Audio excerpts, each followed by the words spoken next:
So we're going to do some more tidbits. Now you're going to say, Dono, you've got your book marked off in two different sections.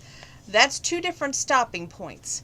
It depends on how I feel, how much time I feel I can allow for a workout. If we stop at the yellow, the white is if we make really good time. So let's stop talking and start on page 149 right now.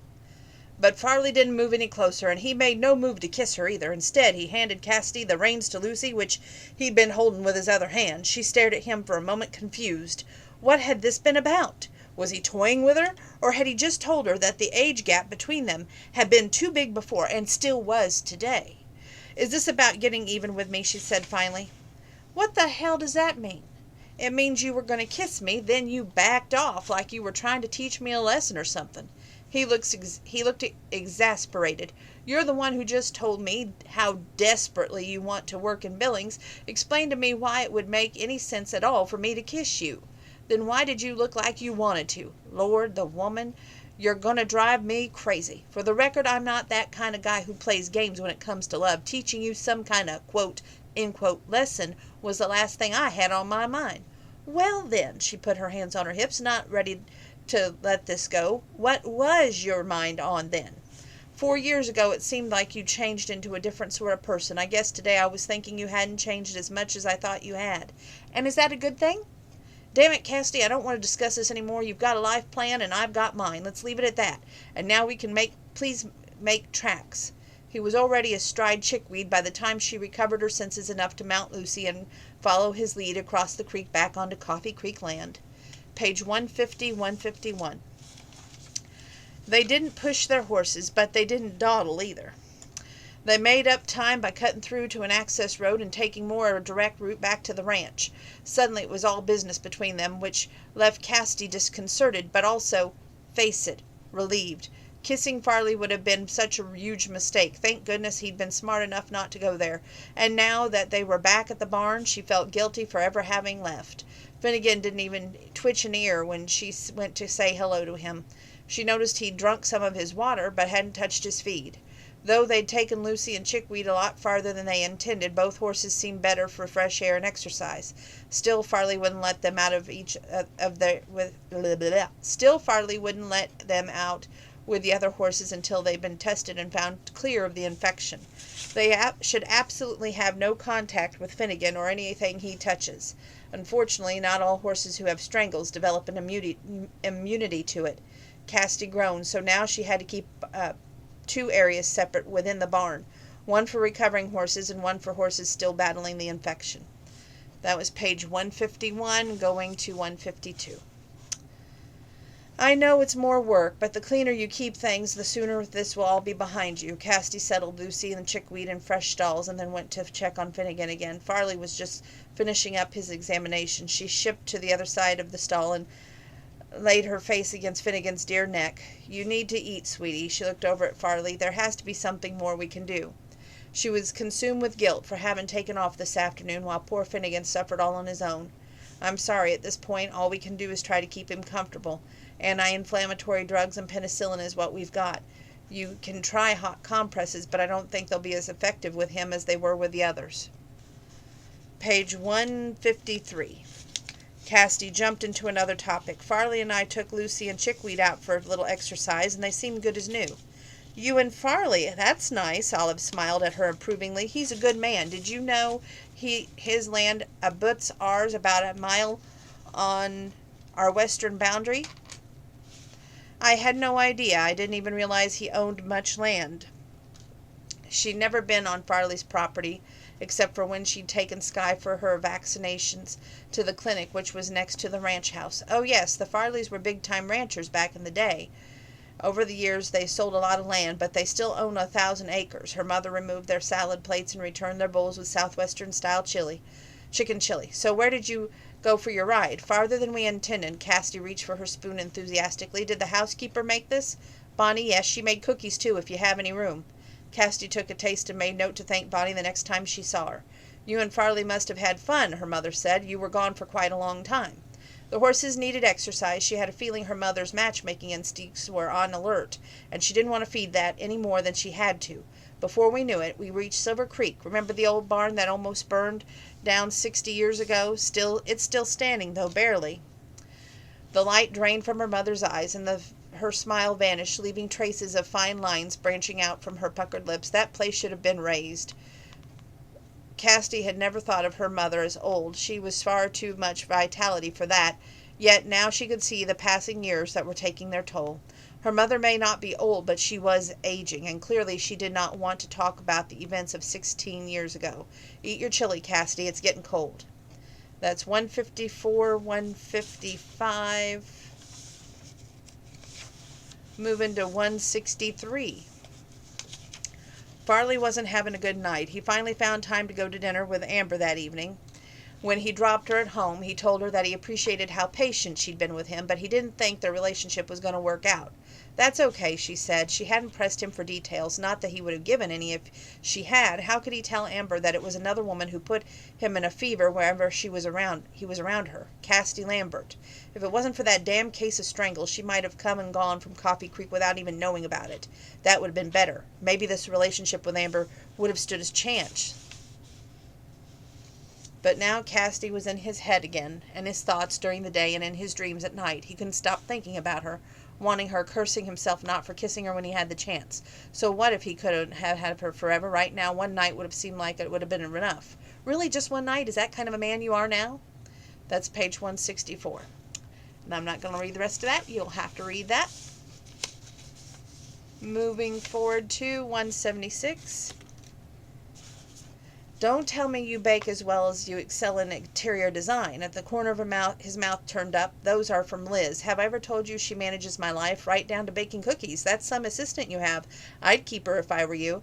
She poured out some tea for herself, and then when she looked at Farley, he nodded. She filled his mug, too.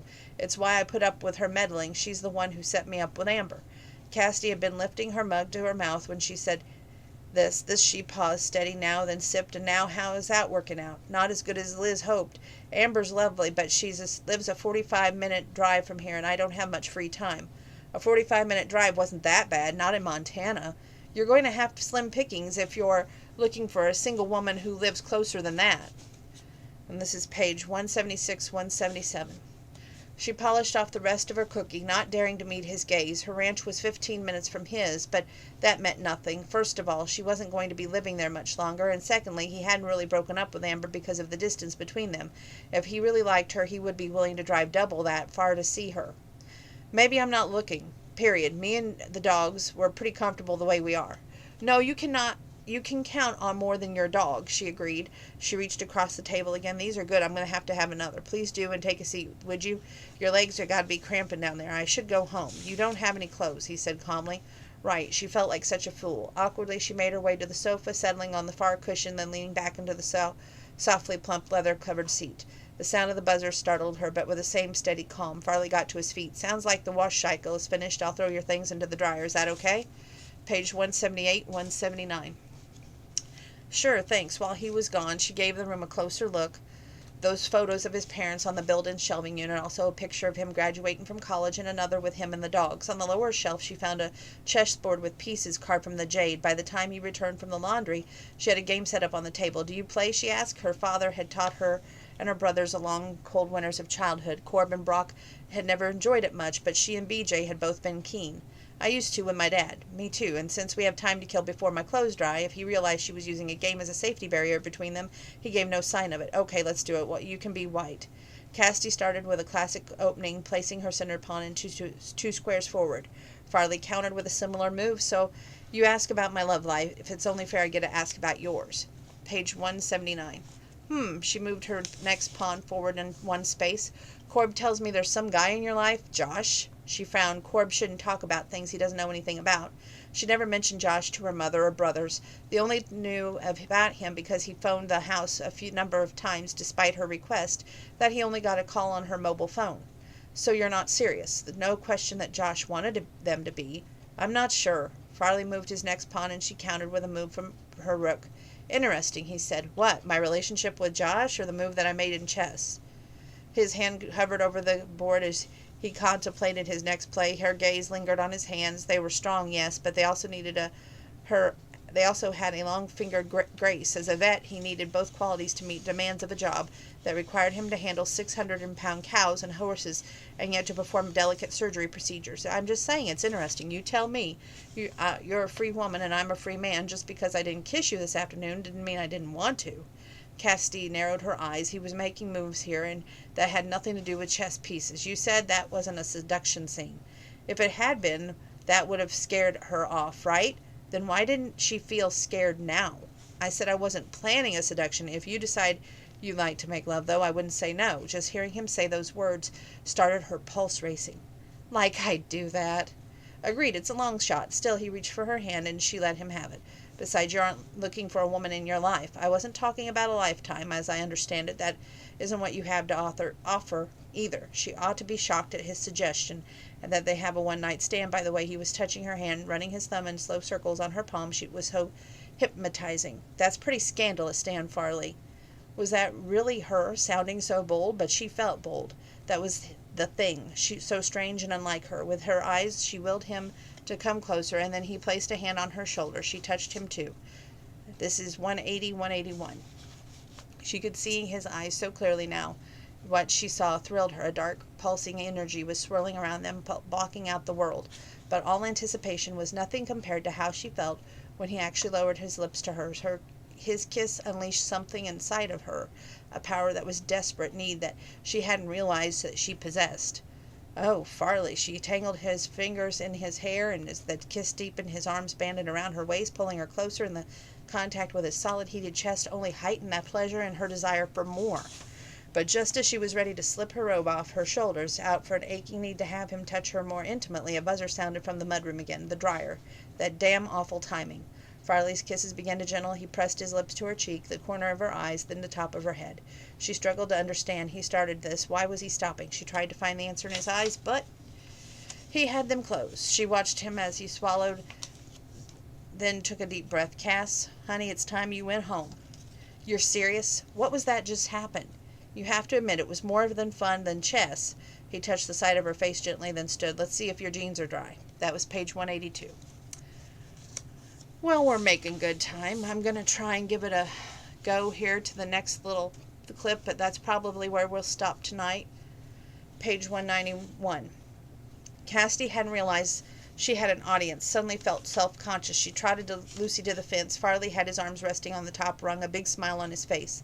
Decided to train her to be a barrel racer after all, huh? She shook her head, just having some fun. His gaze swept over her, and self-consciously she put a hand to her hair, wishing she remembered to put on a hat, or at least something to pull her mess into a ponytail or something. Page 192. Farley didn't seem any worse for the excitement of the previous night. He looked so strong and calm and unflappable as ever. How was Sky this morning? Tired but good. She ate a little breakfast and had a lot of water, heat rising up in her neck. It was nothing to do with the exertion of the ride, and everything to do with seeing Farley. Would he mention that kiss? That's a good sign. He broke away from the fence. Jackson wants me to do some work with the mares this morning. I guess I better get started. I heard you laughing, though, and couldn't resist coming to see what you were up to. He started to walk away and then turned back. You need to laugh more often. It's a beautiful sound. There's sometimes that he's just a dang good man. Page 194, 195, 194 and 195. Cassidy cranked up the tunes in her trunk as she drove, windows down, her hair blowing. It would be a mess again, but who cared? She was relieved the rain had finally stopped. Sunshine was always good for the spirit. When her phone chimed, she decided to pull over and see who was trying to reach her. Maybe Farley or the accounting firm? But no, it was just another text message from Josh. Frustrated as the usuals, that wasn't answering his calls. The disappointment she felt when she saw his name told her something that she'd been suspecting ever since she arrived home. Had seeing Farley being part of her change of heart? In all honesty, she couldn't say no, but that didn't change the fact that her friendly feelings towards Josh would never reach the level of passionate excitement that she felt for Farley last night. She couldn't tell Josh this by text message, so she called him. As she waited for him to answer, she prepped a little speech in her head. This time Hep has given me time to think, and I realize that we're just not right for each other. Of course, that was the actual conversation. Didn't go quite as smoothly as planned. You've been leading me on, Josh complained. Cassidy didn't take this one on the chin, as her brothers would say. If I have, then I'm sorry. Are you? You don't sound it. Oh, he sounded like a petulant little boy. Well, I apologize for that, too. I'm sorry for all of it, Josh, but I hope we can still be friends. To her surprise, he mumbled, maybe, then hung up. She took a minute to review the conversation. Had she been cruel? But sometimes that was what honesty required. And she had been that, at least. If they ended up working at the same accounting firm, she just hoped that Josh would be decent about it. Page 200, 201, 202, 203. Finally, Farley said, I guess your mother didn't tell you she invited me. She shook her head no. 3 days had passed since she'd seen him last, but had she thought about him? Oh, yeah. How's Sky doing? So much better, and Finnegan is too. He's been eating a little more every day, and then she blurted, you look good. He dressed up in dark jeans and Western-style dark shirt, and she thought it would be fair to say that she'd never seen a man who looked better in black, or sexier. You look nice, too. Even combed your hair. I see. He took a strand and slid it between his fingers, then bent in for a closer look at the baby. She could smell the botanical mint of his shampoo and also feel the heat of his body. He touched a finger to Stephanie's cheek, and she found herself wishing he would touch her too. Heck and darn, get a grip on yourself. Isn't she the sweetest baby? Sure is, but Farley was looking at her as he said it. Gosh, she felt like such a fool. She could feel the flush gathering on her cheeks, and she wished her mother would given her some warning, though Olive's comment about making an effort with her hair and makeup for a change should have tipped her off. Farley straightened. His voice deepened as he said he was glad to hear that Finnegan was eating again. To be honest, I wasn't sure Finn would be strong enough to beat this thing. I'll come by tomorrow and draw a sample for testing. The sooner we can clear your ranch the quarantine will be better. That would be great. She led the way to the combined kitchen family room, where Farley was given a warm welcome. His friendship with his brothers was the reason enough for him to be here tonight, but Olive's smug smile told Cassidy everything she needed to know about her motives for inviting the vet. On the pretense of helping her mother with the potatoes, Cassidy passed the baby to Laurel, then went into the stove and murmured, you can stop with the matchmaking, okay? It isn't going to work. Don't be silly. I just wanted to thank Farley for all the extra work he's been doing for us. I'm so glad the darn strangles didn't spread any further than it did. I have you to thank for that as well, Cassidy. You did a wonderful job for keeping it contained. Cassidy waited. There was usually a but, or an if only attached to one of her mother's compliments. If you weren't so set on working in the city, you could have a knack with animals. I have a knack with numbers too, Mom. And a good brain. Is that such a crime that I want to use it? Are you saying that we don't have to think because we work on a ranch? That we're somehow inferior to people who work in offices and ivory towers? Of course that's not what I mean. Cassidy blew out an exasperated breath. Her mother was unbelievably obdurated. How was she ever going to get this message across that she was not going to put up with her mother's nosing in her love life? When it came time to sit at the table, certain that her mother was going to connive to sit next to Farley, Cassidy wiggled in her chair between Jackson and Corb. But in a move worthy of choreographed ballet, somehow Corb had got diverted. Laurel moved over a space, and Farley ended up on the right-hand side of her after all. He raised an eyebrow at her and shrugged, as if to say he wasn't sure how it happened either. Cassidy fumed. It wasn't just her mother. Her whole family was behind this scheme, and she was fed up. It wasn't that she didn't want to sit by Farley, but they made it happen so obviously it was embarrassing. 202, 203, 204, 205, 206, and 207. Besides what was Farley to think? That her family thought she was so unappealing they had to find her a man since she couldn't do it all on her own? Cassidy ate very little of the meal and added less to the conversation. Olive focused most of her efforts on Farley. Tell me you don't have any plans to sell any more of your land, do you? No. When Dad retired, we said a section go to Cooper Madison. He'd been renting it from it for years and anxious to own it outright. But we're keeping the rest. That's good. You know, a corner of your land is West Butts right up to Coffee Creek, and it's good grazing. I know. Why were you interested in renting it? Olive laughed. Oh, we've got plenty of land for our own needs, Farley. I just thought it was an interesting tidbit.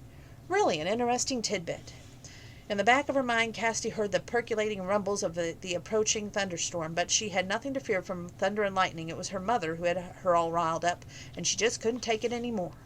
Go on, Mom. Why don't you just connect all the dots for Farley in case he's so stupid that he can't see that if he and I marry, it will be the wonderful that our land is connected. Whoa, Cash, you're getting a little crazy here, Corb said. Am I? Or it isn't just Mother behind this. You think I didn't notice all the way you herded Farley and me into those two back seats like we were cattle going up the ramp and loading chute. Cassidy! Olive threw her napkin down, and eerie silence fell over the table. It was as though an entire ranch was holding its breath. Then in 1 second came a crash of thunder, and the dishes dancing on the table. Cassidy was already standing by then. I think it would be a good idea if I went to the barn and checked on the horses. No one said a word to her as she left the room. Farley wanted to laugh or maybe cheer, but he didn't think that either reaction would sit well with the Lamberts, and though they were friends, Coffee Creek Ranch was also a biggest client. So he held his tongue and just listened as Olive apologized for the rudeness of her daughter. 204, 205, 206, 207. I didn't think she was all that rude, he said calmly. You gotta admit she was provoked. He glanced around the table. Olive had an expression of wide-eyed innocence, but no one else would have met his gaze. You all were a little obvious, he added. I don't know what you're talking about, Dan. Farley. Olive started gathering plates, even though most of them hadn't finished eating. Cassidy thinks everything is all about her. It never occurred to her that maybe Laurel wanted to sit by Corb, and that's why... Oh, bother, it's just too silly to put into words. Olive was doing a good job of obfuscating, but Corb and Laurel and Jackson were smirking. They knew a con job when they heard one. Guilty as charged, Corb said, shaking his head. Sorry, buddy. Seems real stupid now, but we did kind of arrange things so you two sat together. Corb, Cassidy does take a lot of wisecracks from her brothers, Laurel said diplomatically. Come on, honey, we're just having fun. It's no big deal. Well, it is to your sister, Farley pointed out. She feels like she's being railroaded, and not for the first time, he guessed. It could be easy being the youngest, but the only girl in the family as strong-willed as this one. They didn't mean to run roughshod over her, but what nonetheless seemed to understand was being tough, spunky attitude was that soft and vulnerable. A side she tended to only reveal when she was around animals she loved, like Skye, Lucy, and Finnegan. He understood her now, why she was so determined to start a new life in herself for Billings. Okay, page 209. It's for you. Those were the first words her mother had said to her all morning. Thanks, Mom. Cassidy took the receiver, resting in the urge to move to another room. Hello, this is Cassidy Lambert. Nice to speak to you, Miss Lambert. This is Pamela Oswald from Cushman and Green. Cassidy froze. Finally, they were getting back to her, but she checked her Facebook last night, and several more of her classmates had reported they'd been given the second interview last week. So now maybe they were calling the rejects? She tried to prepare herself for the disappointment, but she didn't want to fall apart, not in front of her mother. I've been looking forward to hearing from you, too, she replied. I'm glad, because we were hoping you would come to our offices for a second interview. We'd like to meet with a few more people in our organization and give them a chance to get to know you as well. Cassidy pumped her arm in the air. Yes, that would be great. Was it too political? I mean, I'd be happy to come to Billings. Would Thursday suit you? Say at 9? That sounds perfect. Great.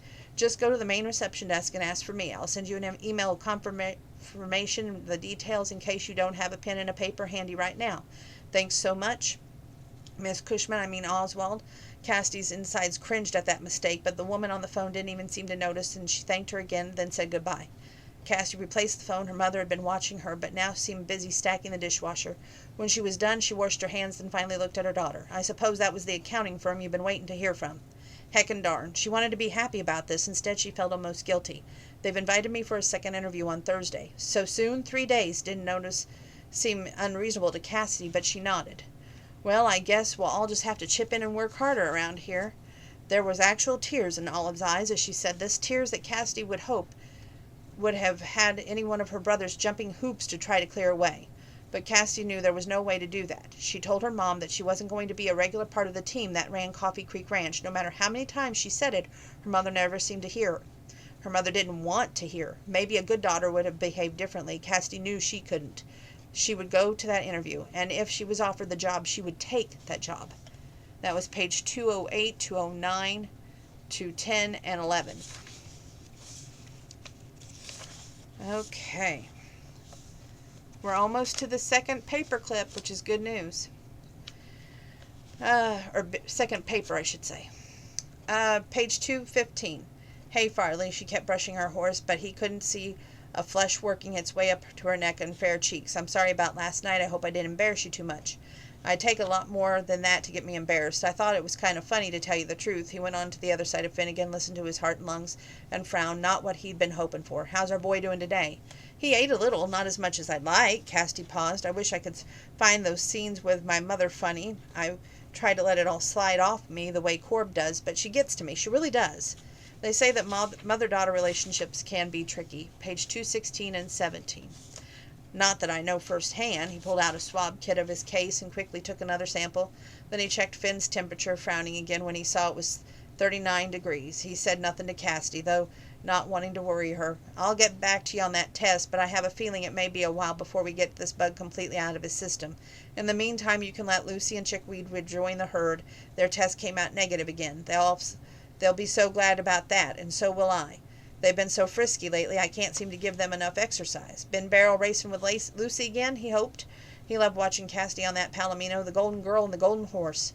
Even more appealing than the picture they'd made, however, that had been that way they worked together as a unit. Maybe I will this afternoon. Cassidy put down her curry brush and hitched up her thumbs in a belt loops and followed him out of the stall. It's fun for both of us, though I suspect Mom and Corb would prefer I got some more work done. Exercising horses is work, Farley insisted. I still think you should give some thought to that registering at Rogue River. Cassidy laughed. And give my mother something else to complain about? Believe me, one rodeo cowboy is enough for this family. Besides, if things go my way on Thursday, I won't have much opportunity for that sort of thing anymore. Her eyes were sparkling as if they were sitting on some sort of secret, though he had a sense he wasn't going to like it, and he asked anyway, "What's happening Thursday?" "I got a call for the second interview with Cushman and Green." He forced a smile. "Congratulations, that's the accounting firm, right?" With her hands pressed together under her chin, she nodded. "Most of my friends had already heard from them. I lost all hope that I would be chosen, and then this morning they phoned." Farley felt his big, black storm cloud had just pushed the sunshine out of the day, but he smiled again and told her she should be proud. "Thank you. The timing couldn't be better, and after the scene with my mother," Cassidy kicked at the clump of hay, scattering the fibers over the floor, "I truly believe we'll have a better relationship if we don't see much of each other. So, what are you thinking? Coming home maybe once a year?" Farley tried to joke so she wouldn't guess how he really felt. She laughed. "More than once a month. I'll miss the place, but I was thinking if I found a ground-level suite, maybe I could take Sky with me." "It won't be easy for her to adjust to the city." Farley waved a hand indicating all the beautiful land around them. "Not when she's used to all this." One more smile on Cassidy's face wavered, but then she shrugged. "We'll see. She's getting older. Maybe she wouldn't mind spending most of her days inside." Farley removed the protective gloves and washed up at the sink. He thought of how he could sense some nervousness behind that happy chatter, but that was the only normal, right? It didn't mean she had doubts where she was going to do the right thing, whereas he did. He couldn't help siding with her family on this one. Cassidy belonged here, in Coffee Creek, but if he dared to tell her this, he'd be the only one person telling her how to live. Okay, that was 216, 217, and 218. Page 231. 232, 233, 234, 235, 236, and 237. Anyway, "Farley and Sons," said Liz Moffat. "Hey, Liz," said Cassidy. "This is Cassidy out at Coffee Creek. My Mustang's taken a turn for the worse." She'd been so sure he was getting better, though there was no way she would have left him if she thought he might have had a setback. "He hasn't eaten in a few days, and he seems awfully weak. Do you think this complication from the strangles?" "I couldn't say, but I do know that the last test came up positive, so he still has the bacteria." Liz's voice had been cool at first, but now she sounded genuinely concerned. "Unfortunately, Farley's on the Double D again today, working out in the fields where cell phone reception can be spotty." "Oh, heckin' darn. Isn't it always the way?" Liz agreed. "But if I can be sure of anything, it's this. Once Farley gets your message, he'll be going to there to help you as soon as humanly possible. Maybe even 5 minutes faster than that." Cassie turned on the radio to keep them company. She set out a water dish for Sky and made herself a pot of coffee. There wasn't much she could do for Finnegan but give him a lot of TLC. And wait for Farley. He'd know what to do when he got there. They just had to be patient. But the sun was skimming the tops of the western ranges by the time she heard his truck pulling up to the barn. David left for home 2 hours ago. He asked if he could do anything to help her before he headed out, but she had said not to worry. The vet will be here soon. She had the door open to the barn, hoping the fresh air might help Finnegan. The horse was lying down in his stall now, and she'd been there for about 3 hours. She watched Farley climb out of his truck. He looked tired as he lugged out his vet bag of the passenger seat, and he held his head kind of low, so she couldn't see his eyes from beneath the rim of the hat until he was almost beside her. And when their gazes finally did connect, she saw that same cool, dispassionate look he had a month ago when they happened into the cafe at the same time. Farley didn't say hello or ask about her trip. He looked from her to the horse, then turned around on one of the lights and moved into the stall. "How long has it been since he's eaten?" It sounds like he hasn't had anything since I left Billings on Wednesday. She squeezed her hands nervously together as she waited for Farley to do his thing. He had his stethoscope around his neck and a rectal thermometer in his hand. After 15 minutes he heaved a heavy sigh. Well, he's still running that fever, and I don't like the sound of his heart. See the way he's sticking out his legs? She nodded. She never noticed Finn rest in that position before. That tells me he's in pain. My guess is the strangle's bacteria has progressed to his vital organs. Farley ran a hand over Finnegan's stomach. See that swelling? It probably hurts him to eat. Poor Finn. She knelt on the soft bedding and wrapped her arms around Finnegan's neck. The horse gave no reaction, but closed like this she could hear the labored sound of his breathing. So what do we do? Farley didn't answer. The truth crept in slowly with an inevitability of the sun setting behind the mountains. And with that it came a pain and sorrow that Cassidy had already had too much familiarity with. She'd been 15 when her father died, 24 when Brock was killed in the accident, and now it was Finnegan's turn. Just a horse, some might say, but he'd been her family, and one of the last links she still had to her dad. Farley sat down a few feet from her, leaning his back against the side of the wall stall. He watched Finnegan for a while, then he looked at her. Cassidy didn't want to see the sympathy in his eyes. She bent her head close to Finn's and murmured words that she hoped were comforting. "Don't be scared, Finn. I'm not leaving you again."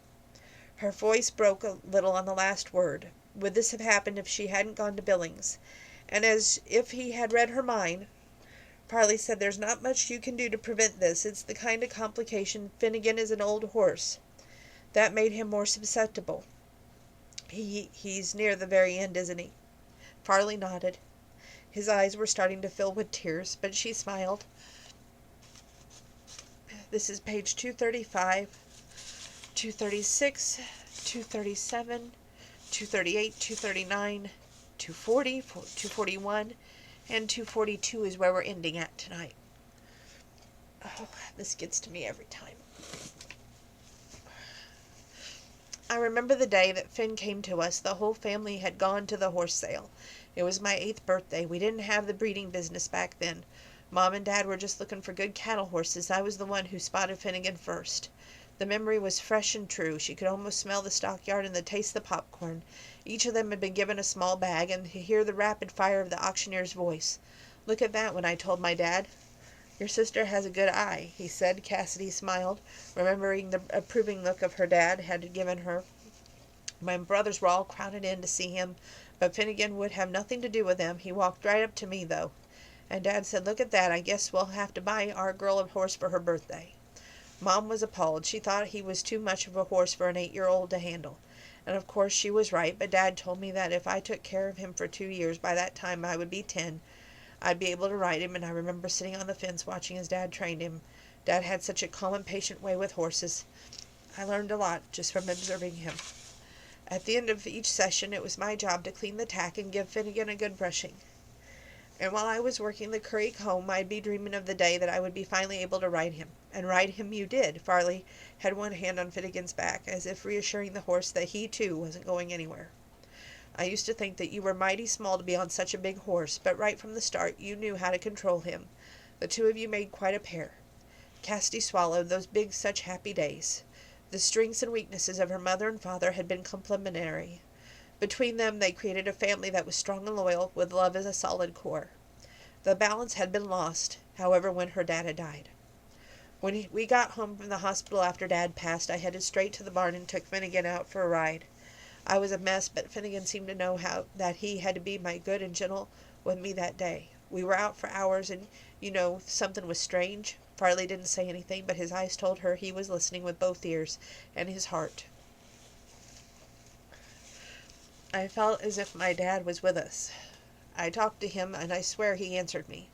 She brushed away the tears from her eyes and tried to smile. "Crazy, huh?" "No, it just shows the bond you had with your father." Cassidy let out a long breath and looked down at Finnegan. Her heart ached to see him so weak and still. "Are you still suffering, Finn?"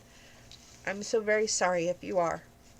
You were such a good horse, so brave and true. I won't forget you, not ever." She laid her head close to his, and Finnegan gave a soft snicker. It was the last sound she heard him make. The barn suddenly felt incredibly silent and cold. He's gone, isn't he?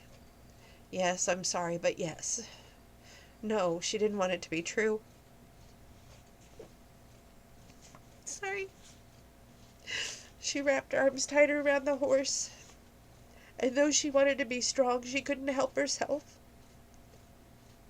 The sobs came pouring out of her as if she had a broken heart for years. Now she was letting it all out. She was crying for Finn and Brock and her father, crying for a time when they all had been together. Those glorious years she'd taken for granted, never guessing how soon they would end.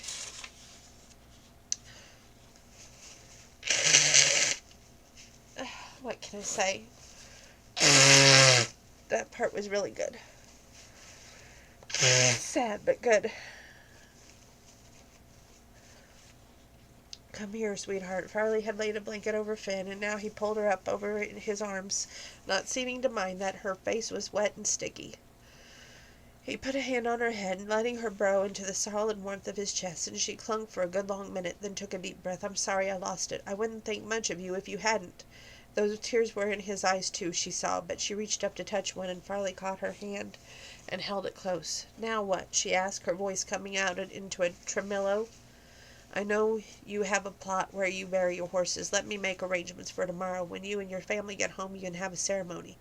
Thank you. In the meantime, you and Skye should come home with me. You shouldn't be alone tonight. Hearing her name, Skye came immediately to Cassidy's side.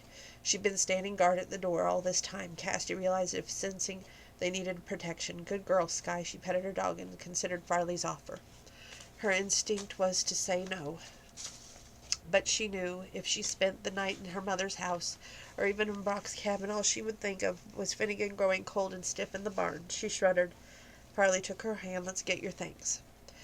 It was too... Okay. We've got a few more pages to go, and then we're going to end tonight's reading. And then we'll have more tomorrow. Okay.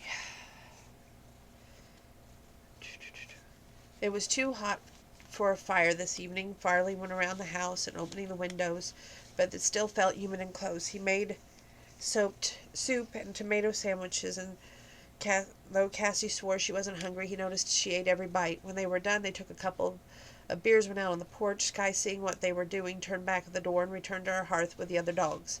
Not wanting to attract the moths, Farley didn't light candles, but he kept out here. There was enough light filtering out from the living room window where they could see what they were doing. They sat side by side on the cushioned swing and listened to the cricket music. How was your trip to Billings? He finally asked. He'd been avoiding the subject, not sure he was ready to hear that answer. He had a rough couple days while she was gone. It had taken her absence from Coffee Creek to make him realize how far gone he was. He ought to be protecting himself, far more pain keeping his distance, but seeing her in pain made it impossible for him to stay away. It was fine, I hope. They seemed impressed with my academic record, and my meetings went well. Cassidy took a swallow of her beer and then pushed out the swing and went to stand by the railing. She looked gorgeous. Her hair was shorter, but it suited her, and it was still long enough to frame her beautiful face in gold. Before coming here, she changed it into clean jeans and a t-shirt, and he couldn't help but noticing that her silver belt buckle fell at the right spot to emphasize both slender waist and curve of her hips. He felt his heart start to pound hard and fast. She always did this to him, always. He found the courage to ask, "Did you get the job?" She sighed. "I don't know yet, but she thought she would," he thought. Who wouldn't hire a smart, beautiful woman like her? Who could resist her? The realization that she was going to be scooped up all feelings from his gut, leaving him hollow and exposed and angry. Why did he care so much? He shouldn't. He'd known from the start what her plans were, and frankly he couldn't really blame her. Being a Lambert wasn't easy for her. In Billings she could finally just be herself. If I hadn't gone, maybe Finn would still be alive. She took a drink, emptying the can, and then set it aside. She turned to stare out at the night. "I don't think that's true." "But you can't know it isn't." Her voice cracked, and then she was crying again. "No one else loved him like I do. I should have known they wouldn't have given him enough attention." No, he hated hearing her suffering. He went to her, putting his arms around her. "Don't blame yourself. Even if you'd been by his side every second, there was nothing you could have done." She turned into him, pressing his face, dampened tears against his chest. He cupped the back of her head to his with his hands, feeling all sorts of things that were complicated and wrong. He wanted to comfort her and reassure her, but he also wanted Okay, this was 39, 40, 41, and here's the end of tonight's page reading. 242. And then she was lifting her face, bringing her hands to his shoulders. Farley, she said his name softly, almost as if she was pleading for something, and then she was on her toes, and he was leaning closer to her, and they were kissing. And I'll leave you with that tonight. That's how much book we have left, so tomorrow should be a book review and rating. And I won't cry tomorrow. At least I'll try not to. Good night, y'all. Stay safe, wash your hands, keep your social distance, and wear your mask.